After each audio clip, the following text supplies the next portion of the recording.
I'm Ed Adams, and you're listening to the AFCA Podcast.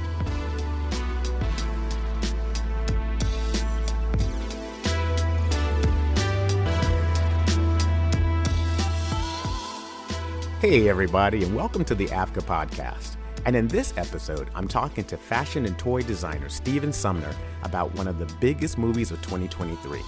And I'll give you all the details after the break.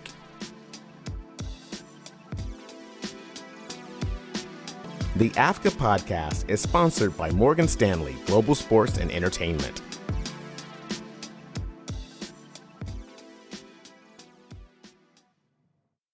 Barbie, you're beautiful. You make me feel my Barbie doll is really real. That was a clip from the very first Barbie commercial in 1959. Barbie, or Barbara Millicent Roberts, was first introduced in March of that same year and was created by Ruth Handler and manufactured by Mattel. And since then, the can-do doll has been a staple on toy shelves ever since. Now in 2021, Mattel grossed about $1.5 billion from its Barbie brand that includes the dolls, accessories, and licensed merchandise. But in 2023, we saw something else, Barbie as an intellectual property. Greta Gerwig's comedy raked in a whopping roughly $1.5 billion at the box office worldwide, making it one of the most successful ventures for Warner Brothers for that year. Now, we're all familiar with intellectual properties from best-selling authors like Stephen King and comic books like Black Panther in the Marvel Cinematic Universe, and we've even seen toy lines on the big and small screens from Hasbro with properties like Transformers and G.I. Joe. But nothing has quite made an impact quite like Barbie. So I wanted to know more about the doll and toy industry, and who else to chat with than Sumner. Now, Stephen is currently a senior designer at MGA Entertainment, but his experience in the industry is extensive, working with some of the top Fortune 500 toy companies, including Hasbro, Spin Master, Jakks Pacific, and Mattel, to name a few. And he's one of the few Black designers to work on the Barbie brand at Mattel. Now, his products were featured on the Barbie Top 20 weekly sales list for over 5 years while he was at Mattel. He also works with community outreach programs like the Black Doll Affair and AS220 to encourage youth to pursue careers in the arts. Now, I had a chance to speak with Stephen via Zoom recently about his career, the toy and doll industry, and what makes Barbie the doll and the film so special.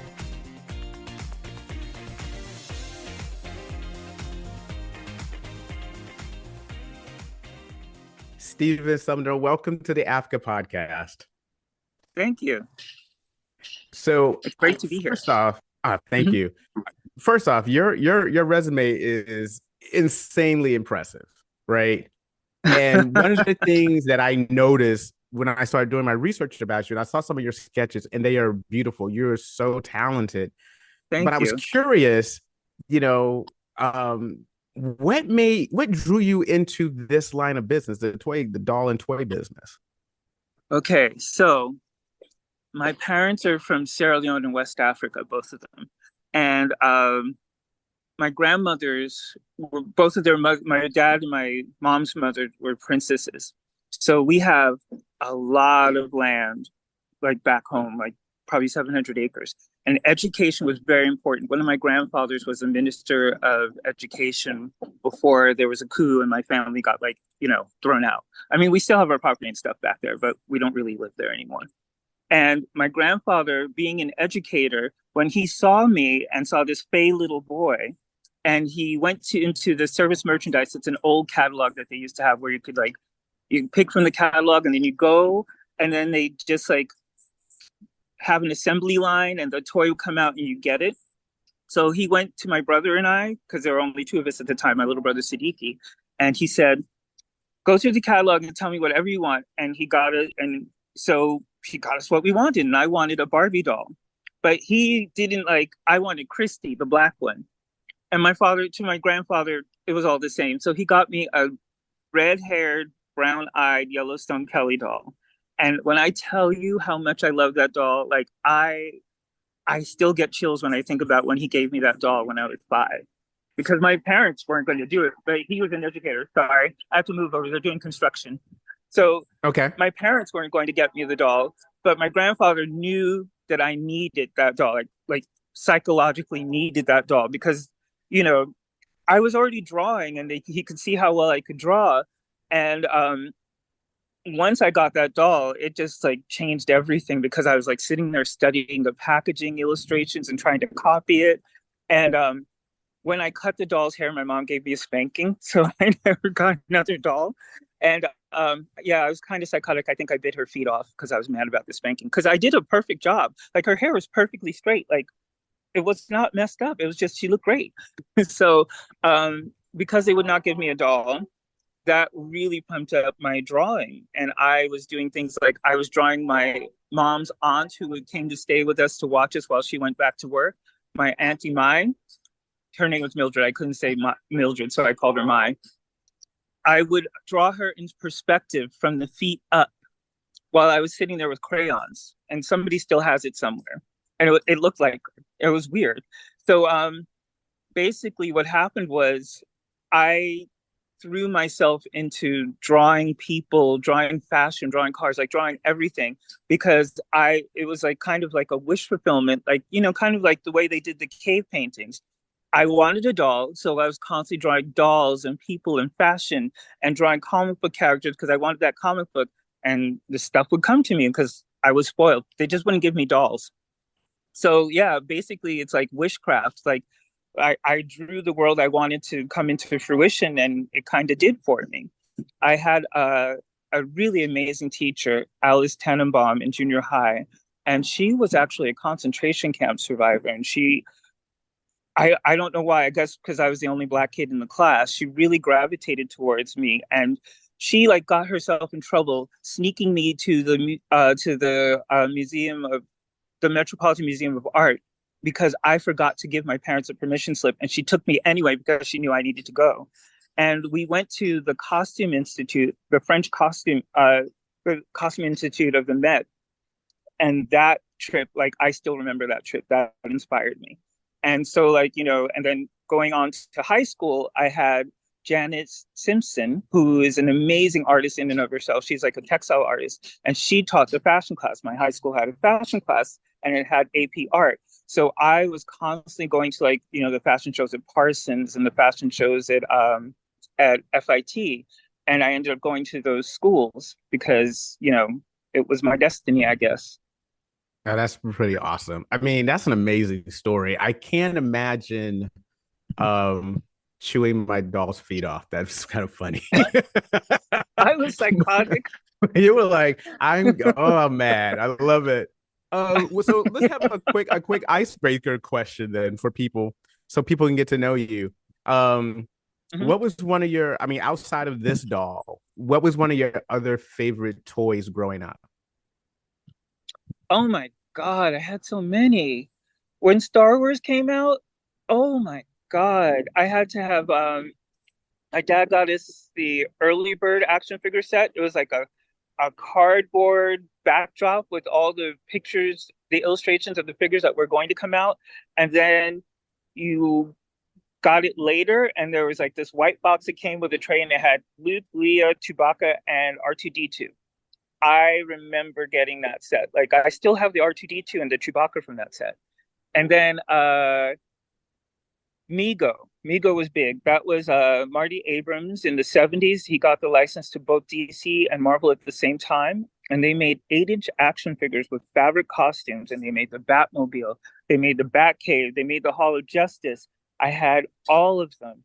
And I didn't get all of them until later, like as like, you know, when I was in college in toy design. And then when I moved back to New York from California, I used starving students and they stole all my Migos. It was like $10,000 worth of stuff. God, that's not Hmm. cool. Don't use You know who starving you are. students. They Oh can they my can sue me God. all they want. They know they stole my stuff. Oh my God. I feel so sorry for you. I remember growing up with my brother and we had our action figures as well. I think the one for me, probably my favorite, was when I got the Planet of the Apes treehouse. Oh my God. Oh my God. That was so cool. My friend Eddie had that. I always wanted that. Oh, I was a big man on campus on my street when I got that one. That Man, was it. and that I only stuff had was one figure. expensive My back parents only then. my parents could only afford. I got the treehouse and I had one figure. I had Dr. Cornelius, and that was it. And I was That's all like, you needed. everything. Look, all I had the Justice League fighting my one in Planet of the Apes. But that's okay. That's okay. But that's Well, the way it thank you. is in comic books too. It's always like a whole Yeah. gang of people up against one person. And look, it makes it for better storytelling in your head anyway. It's like, why are you Yeah. here? We came to the future, to the future. Yes. That's Oh my great. God. Well, one of the things is that, doing my research and reading, first off, I was reading so many doll blogs, and Hmm. you are like a rock star to them. They love you. They write about you so much. Oh, thank you. But the big thing, the takeaway is that you've worked with some really big players in the toy industry. And from what I read, it's a very competitive industry. Can you Yes, talk to me about how you survived and thrived in such a competitive space like this? because I'm clinically insane. No. Actually, I think that an imagination and like this is not I'm trying not trying to like, boast or brag. My mom came here when she was 16 and graduated from college when she was 20. And I Hmm. think I inherited some of her intelligence because like, I was reading when I was 5 because I wanted to read the comic book, so I learned how to read. And so like I've always been curious. I would sit there and read a comic book and ask my dad, "What does this mean?" And he'd have to sit there and he's like, "Where's this kid getting this stuff from?" Because I was reading like college age stuff like when I was like a toddler, so I was just like I didn't know what the word meant, so I'd ask. So Hmm. basically, I always had this thing where I was always like in the gifted and talented program in school, and they made you push further. They made you think more. It wasn't enough to be smart. It's enough you have to have a purpose for what you're doing. So I carried that through everything I did. So even when I had projects in my fashion design class, they'd be like, oh, okay, well, we need you to do a collage. And I'd be like, okay, I'm going to base it on Romare Bearden and Klimt. And this is what I'm going to do. And I'd like draw the characters and I get wallpaper books and put things together. So I've always thought outside of the box. And that helped me, like, even when I got because I went to Parsons first. I graduated from Parsons in '92. Robert Best, who is still at Barbie, was in my class and we worked together. And he was very nice. And when I went back to school 3 years later, because my parents had paid almost like $200,000 for Parsons because they made too much for me to get financial aid, and so I graduated after they'd spent all that money, and I didn't have a job, and I did not want to hear it anymore. So 3 years later, I went back to the job board at Parsons, and I saw that Jack's Pacific was going public, and they needed something to design their showroom. And since I'd already worked at a company called PDI that did displays for Macy's and Henri Bendel and Macy's, I knew how to put things together. So they saw my portfolio, loved my illustrations, hired me right off the spot. And then as soon as that job was done, I started doing holiday dolls permanently with them. And I did the WWF stomp line with them, which was like, I came up with this idea to have like armor for the wrestlers. So it's like a 2-1 figure. And so when I got into school, that was on the cover of Tomart's Action Figure Weekly, and all my classmates hated me. so so like I've always been that person that like I just put two things together that don't fit because I love dolls, I love action figures, and so I put action figure play in the dolls. So I'll come up with something like, oh well, take the doll apart and you can like reconfigure her, which I think I came up with at a Barbie brainstorm, and then I used that for the Create a Monster for Monster High. So like yeah, I always have ideas that don't make sense until you see them in motion. Like I think Hmm. in 3D and I think three-dimensionally. So, people will like for instance with the Pretty and Punk Sasha that just came out. People are like, "Oh my god, this outfit they're not cohesive." Da, da, da. But then when you see her next to the other dolls, it's cohesive. when you see her second outfit next to the other doll's second outfits, you realize you're supposed to open up my doll and open up the other dolls and put all their outfits together, because if you combine my stuff with everybody else's outfits, it makes complete outfits. Mm. I don't think about that one thing. I think about the breadth of it. Awesome. Awesome. Oh my God. Mm-hmm. That is pretty cool. That is pretty cool. I'm a big Monster High fan, you know. Garrett So is a we'll really, go really great there. guy. Yeah, Yeah. I have a piece of I have Frankie in my house. I do have Frankie, so Oh, I we're just sold good. my loose Frankie. What? All right. Yeah, I my brother's moving in. Oh my God.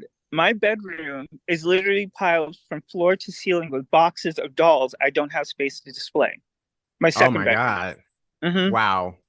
Yeah. Wow. Wow. It's like Sanford and Sons in there. And it's like I just like went through some boxes and I was like, oh, I have the entire Pop Life collection.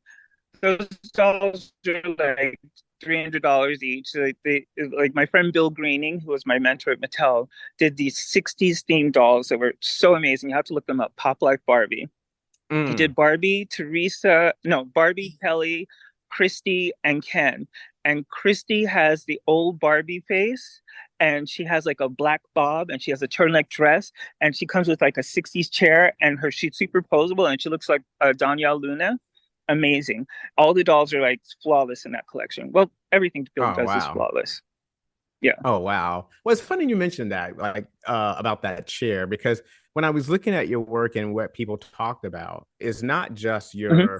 your style and the fashion, but you know, you do a lot of accessories. There's a lot of things that you do, and one of the things that I kind of thought about was like there's a lot of materials and production that is also involved with, you know, with creating toys and dolls and action figures.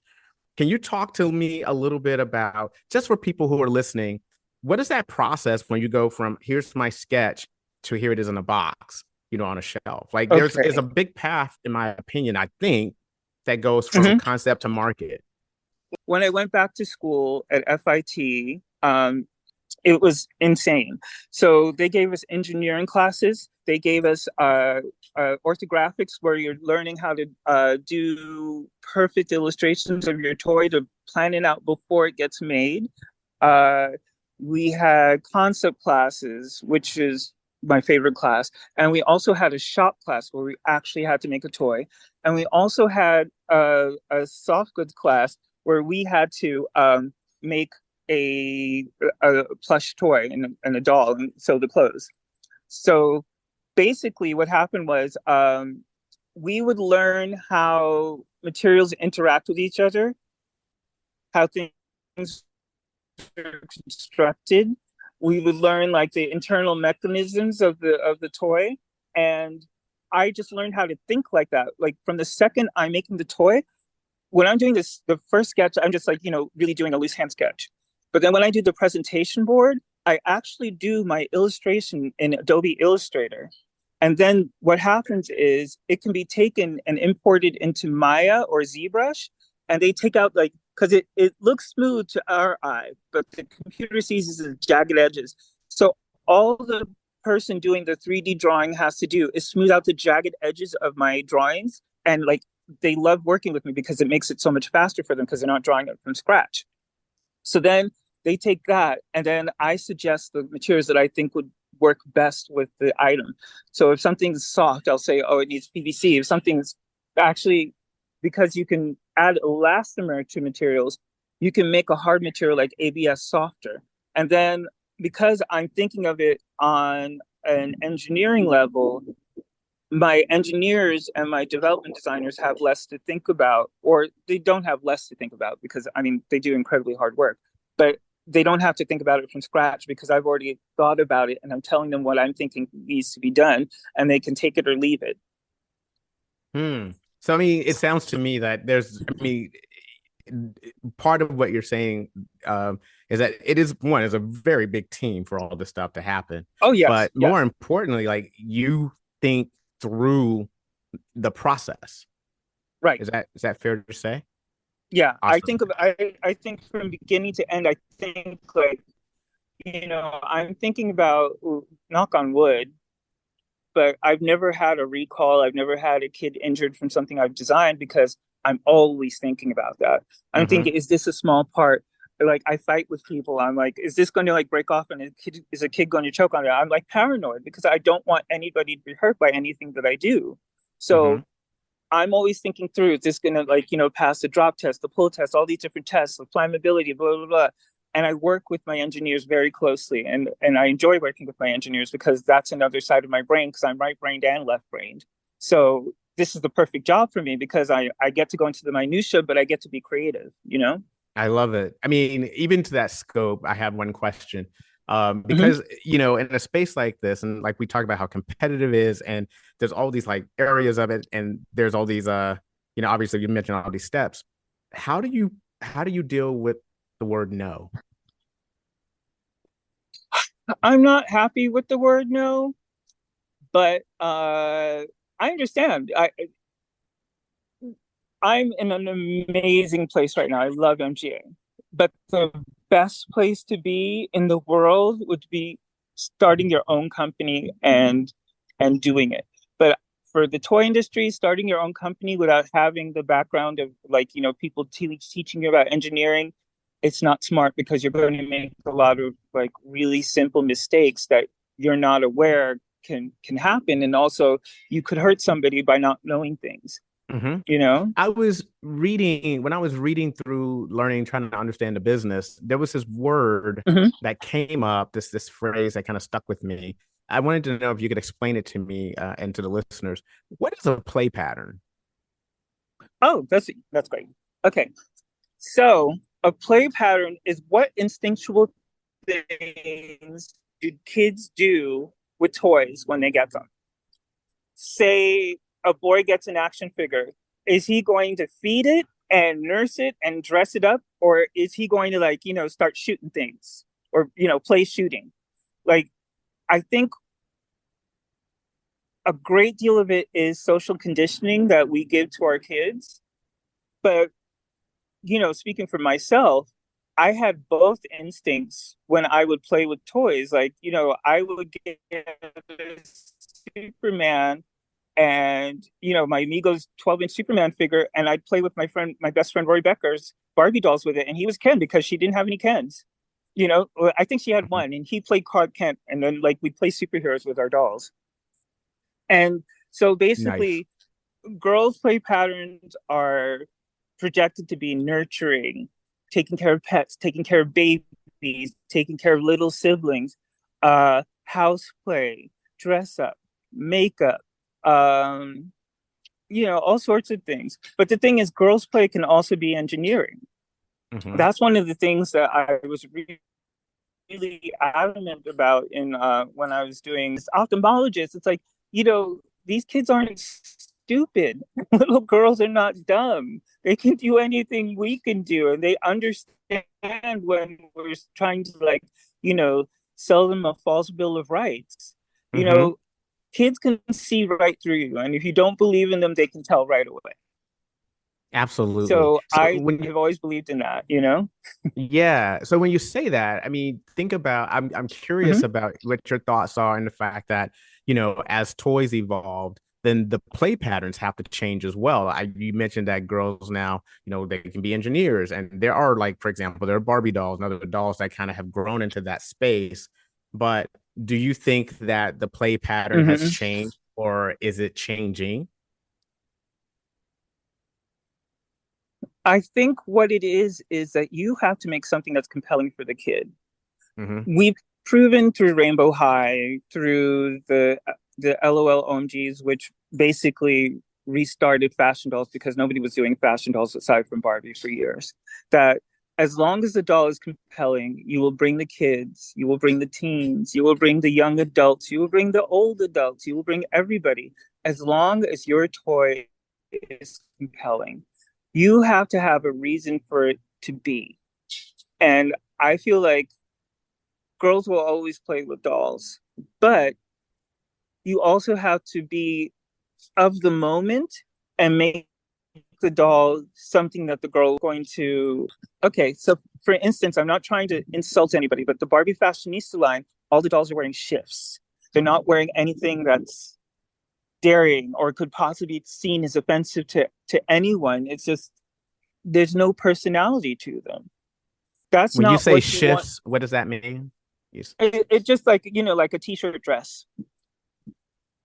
Okay. Everybody's wearing like shapeless dresses, and nobody's wearing anything that's like current, modern, of the moment. Like when you see these dolls in 30 years, I don't think that people are going to be having the nostalgia that they had for the Barbie fashionistas from 2011 when I was there, when Olivia Coe and Carlisle and Judy were designing them. Like those dolls had so much personality. For instance, my one of my best friends in the world, Stacey McBride Irby. She started Mattel, I think, in 1995, and she was just behind the scenes. And then one day she had an idea to do a black doll line called Sew in Style. And our VP, Peter Hellenic, and our Uber VP, Evelyn Viol, believed the crap out of that line. And they put all their resources behind her. And if Stacey had not gotten that push, the line never would have happened. That line lasted for 6 years. It's the longest lasting ethnic line that any company has done, really, except Oh, for wow. maybe Janae from Integrity Toys.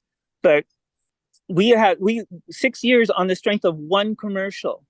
Remember, Barbie gets a commercial every season. We only had one commercial. That line lasted 6 years. And when Stacey was designing the line, they had me work with her because I'd done so much development before, like, prelim development of the line. And I told her, Stacey, you need to put that icon that I designed for you on every single thing and make the line as idiosyncratic to you as possible. That way, they can't take all your tooling and put it in Barbie next season and be like, oh, that is not doing well. They have to amortize the line and make it last. And it lasted. People are even still asking for it now. I saw somebody on Instagram saying, I wish this line would come back. Oh, wow. Mm-hmm. Whoa. That's interesting. So that brings me to my next question Yeah. about this industry. How diverse is it? Can you talk to me about diversity in this space? Because I mean, we're talking about dolls that and representation, right? From this line. And you're saying like there's not a lot of, diverse talent to actually create them. Well, see, that's the problem. It's very condescending and kind of, I'll just say it's racist. They'll say, oh, people will say, oh, we don't have black candidates that can fulfill this role. I meet people all the time. Um, I meet illustrators all the time. I meet like designers all the time who want to break in the industry, and people won't give them the time of day. I think MGA is the only place that I know that like, they find people like they found an 18-year-old in Mexico to do the illustrations for the brats for their Coke Gaia dolls. The most fabulous illustrations I've ever seen in my life. And this was an Wow. 18-year-old girl that they took a chance on. Like she's amazing. And so like, I always try to gear people that I know who are illustrators to the brat scene because they give people a chance. I've never Hmm. seen that at Mattel. I've never seen that at Spin Master. I've never seen that anywhere else. MGA, like, Wow. even with my team here, this is the most diverse team I've ever worked on in my life. Like when I'm not on LOL's OMG anymore, but I'm still on the LOL team. And at one point we had a Latina guy, a Latina girl, my friend Laura who's black, me, and my friend Alan who is Eastern European. It was the most diverse team I've ever seen in my life. Oh, wow. Yeah. That's awesome. And Do that's you, why all our stuff is so wacky. but do you feel that also, do you feel like that stunts the growth of product because of the lack of diversity? Or is it It just this is the status quo and people just kind of roll with it? Yes, because something new to the table that they never even considered. If you don't have people there who have different viewpoints, you're missing out. You're leaving money on the table. First big question Mm-hmm. is I want to kind of level set about Barbie. Yeah. since we're talking about Barbie a lot, and Mhm. I was while I was researching, I saw Kitty Perkins' Black Barbie, which is beautiful, and I was curious about your mentors and who you've collaborated with, and I wanted to know, like, first, if have you ever met or worked with Kitty on any projects?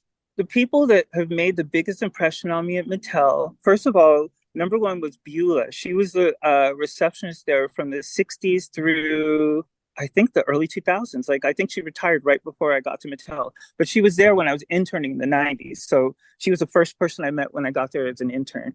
And it was just so nice to see a person of color is the first thing you see when you get there.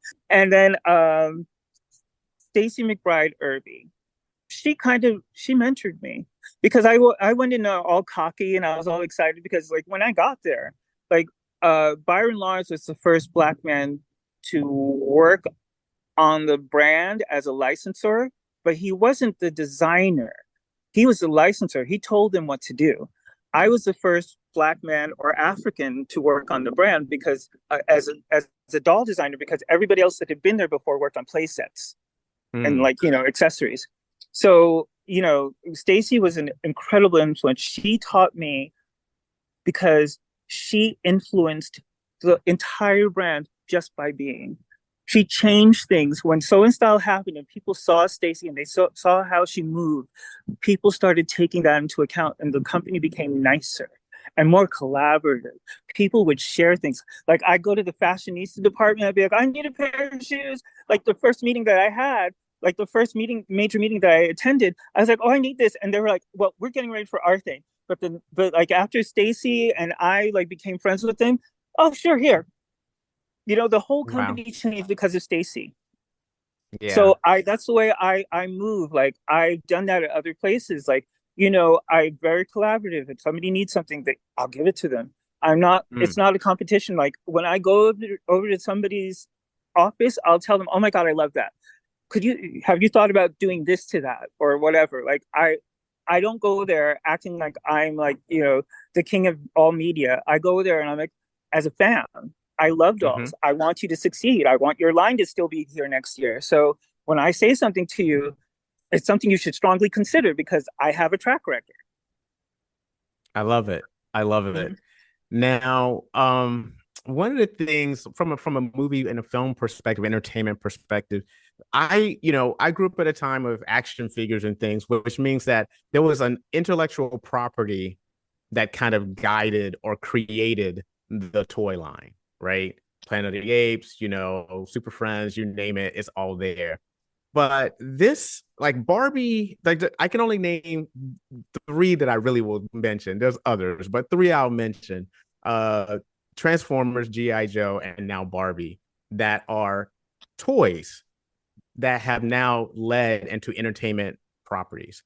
So my question to you is, based on your experience and where you are, and the dearth of what this industry is capable of doing, do you think this is just the tip of the iceberg, or there's just a need for strong intellectual properties like Barbie or like Transformers or like GI Joe or like He-Man to really Yeah. kind of sell the space?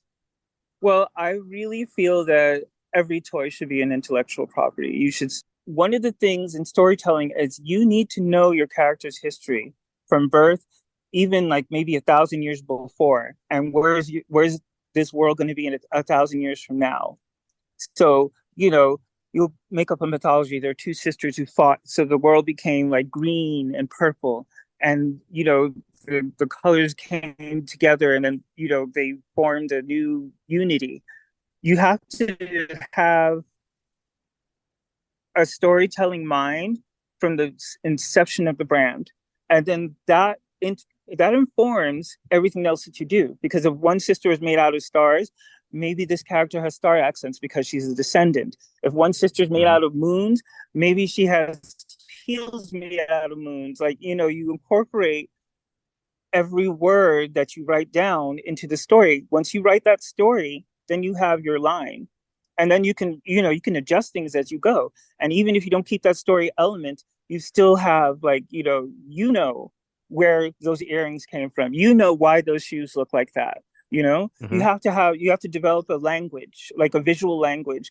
You have to like make things like real life, but a little bit different. So there's a reason for people to buy it because you don't want to just, you know, you don't want to be blah, but you don't want to be too out there where people are just like, oh, that's crazy. But Yeah. it helps if it's a little crazy. So, I mean, based on some of the things, what you just said, and I agree with you. I mean, when we look at the success of Barbie, like Barbie basically has kind of really shaken the industry and started thinking about, we've gone through all the classics. You know, Jane Austen has been Jane Austened out. Yeah. We've kind of gone through and kind of dug through all of the comics, right? For the most part, we still got a long way to Oh go, my but gosh. they're going Yeah. through it. And now you've had success with Transformers. You've had some Hmm. success with GI Joe, but you've never had success like Barbie. Right. What do you think it is about this film? Is it the film? I don't even know how I want to ask this question, but because it's like Barbie is big on her own, right? She's always been Yes. big on her own. But what do you think Yes. about this movie that resonated with so many people that it has just shaken the film industry and say, hey, there's something here? Because of the fact that they were unapologetic about who they are. And one of the things that Evelyn, well, formerly Viol, now Mizako, because she got married, one of the things Evelyn said was that one of our North Stars is being apologetically glamorous. I think there's something misogynistic about telling women that wearing makeup and looking pretty is bad. There's something bad about telling people that being feminine is bad. I think the fact that the company finally grew up, grew some balls, and realized that what they are is funny and beautiful and magical and embracing every aspect of who they are. That's one thing since childhood, I've been like growing to do that. And, you know, by the time I hit toy design, you couldn't tell me ish. Like I'm who I am. Like everybody in my class knew I was gay. And if they had something to say about it, they could come to me. And I did not care. And that has been my life. I feel like my job in the world is self actualization, helping people become who they are. And that was what Barbie's job was for me and millions of people. And the people that played with her and got made fun of saw themselves in that movie. Like that one scene where America Ferrera's character was talking about the difficulties of being a woman in society and having to like, you know, bend yourself to fit in people's boxes. Like, you know, I went to like an all white school district. I was the only black kid and I was in like, you know, the gifted and talented program. And the second she said that, I just started crying in the middle of the movie. It was just like it resonates for everybody. And the fact that at the end of the movie, Barbie wanted to become the idea maker rather than the idea and have control over her destiny. I was like, oh, why'd you become human? They didn't listen. When Rhea Perlman said to her, why become human? You're the idea, you're the ideal. That means you can be shaped by other people if you're the ideal and the idea. If you're human, you get to make the idea and make sure and guard it and make sure it never changes. So Mm. it's like that movie was very important. I mean, it was important for women, it was important for men. Like the people who say it was anti-male did not get the fact that, you know, they showed that the matriarchy wasn't great, not for the guys. And even the matriarchy admitted it wasn't great.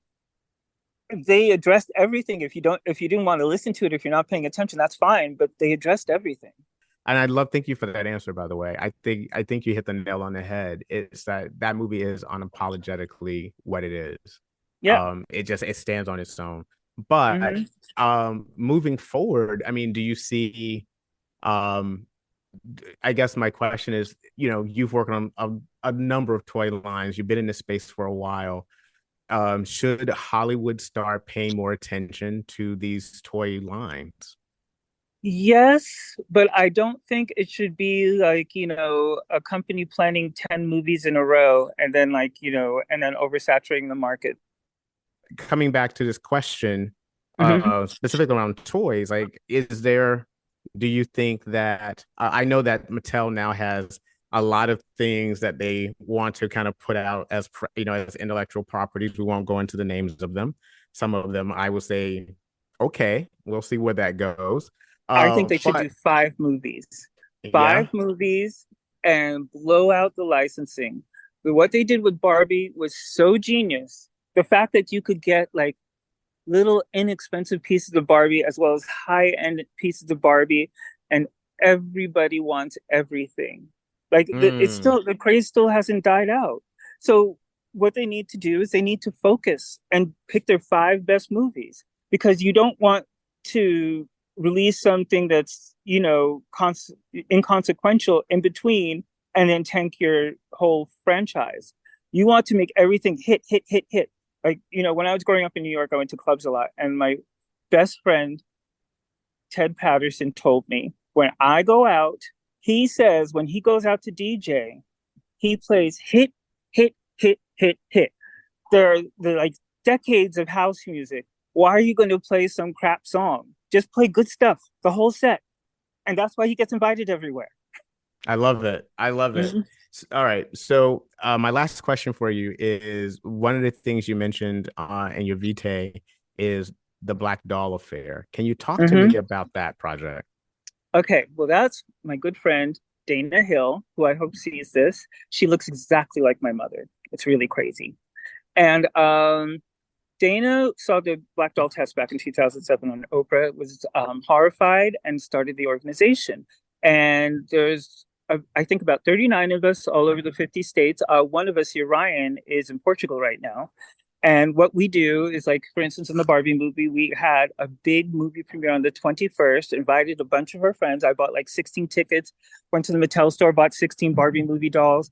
And then, like, we all watched the movie. And, like, and at the end, I gave out dolls. And Dana started that. She has us going to elementary schools and talking to kids, or in my case, I go to the YMCA every, like, first Saturday of December, and we talk to the girls about self-esteem. We talk to them about how nobody is more important or more beautiful than they are. We talk about, how much they matter. And at the end, we give them dolls, because if we gave them the dolls in the beginning, they wouldn't listen to us. But we have these big parties every year. We're going to have one in December. And it's really beautiful. I love it. I love it. Mhm. I've learned a lot from you from this interview. So thank you so much for everything you've shared. But Yeah, listen, thank you so much for your time on this. I am so excited. This has really been a really interesting interview and conversation with you. I thanks. appreciate all the things you've done to the community. And more importantly, I mean, you are a person of color in this space who represents us. So I mean, thank you for that. Thank you for what you do. Thank you. You too. That was Stephen Sumner, senior designer at MGA Entertainment. Now, we can't end this show without talking about the other Barbie movie that premiered in 2023, and that's Black Barbie, a documentary. Now, the film was produced by Netflix and Shondaland and was directed by LaGuerria Davis, who profiles her aunt, Beulah Mae Mitchell, who was instrumental in creating the very first Black Barbie, along with Kitty Black Perkins and Stacey McBride Irby. Now, you can find this amazing film currently on Netflix.